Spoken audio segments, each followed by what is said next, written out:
45th President of the United States, Donald Trump, has a message for Our Gracious Majesty the Queen. But what is it? Hi, good morning. Neil Sean here in the very heart of London. Thank you so much for joining me this morning. Nice to see you. Yes, let's all have a big wave. What are we up to today? Hope we're busy. Hope we're keeping occupied. Whatever you're doing, whether you're relaxing, recovering, of course, or just simply taking time out from your busy schedule, watching me. I know it can be exhausting, can't it? I bet when you turn off, you think, oh, he waffles on a bit. I'm exhausted, time for a Horlicks. I know exactly what you mean. Back as ever, though, to your breaking story of the day. This particular story centres on the 45th President of the United States, Donald Trump. And as we know, he's in the news even though he's not the President anymore. But of course, we do recall when he came over to visit Our Gracious Majesty the Queen out at Windsor.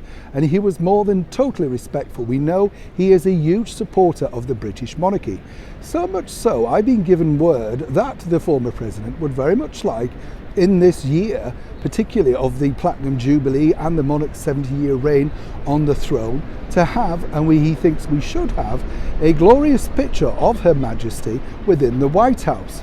Now, let's not forget, we know that Mr. Trump himself is a very big ally of Great Britain. In fact, one of his heroes is none other than the former Prime Minister and Her Majesty the Queen's very first Prime Minister, Winston Churchill. He had him reinstated back in the White House too.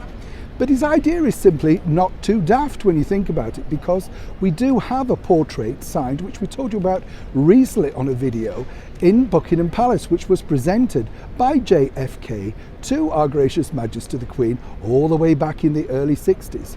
And according to that particular good source, Mr. Trump thinks, well, why can't we do something similar, particularly on such a very special year?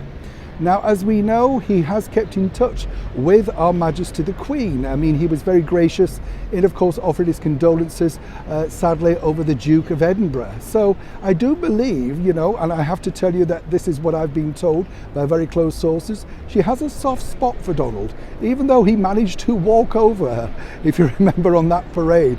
I thought it was quite funny, actually, the way she told him off and more or less said, look, you're on this side, I'm on this side, stick to the plot. Whichever way you look at it, whichever politics you follow, you have to admire Mr. Trump's, well, tenacity, if you like, or indeed the sort of PR machine that goes with him. But I truly believe he means that. I think he would genuinely like a portrait of our monarch up in the White House. And I'm sure, should he return to the White House, if he decides to go for re-election, then that will be one of the very first things I think he'll be taking with him. Neil Sean in the very heart of London.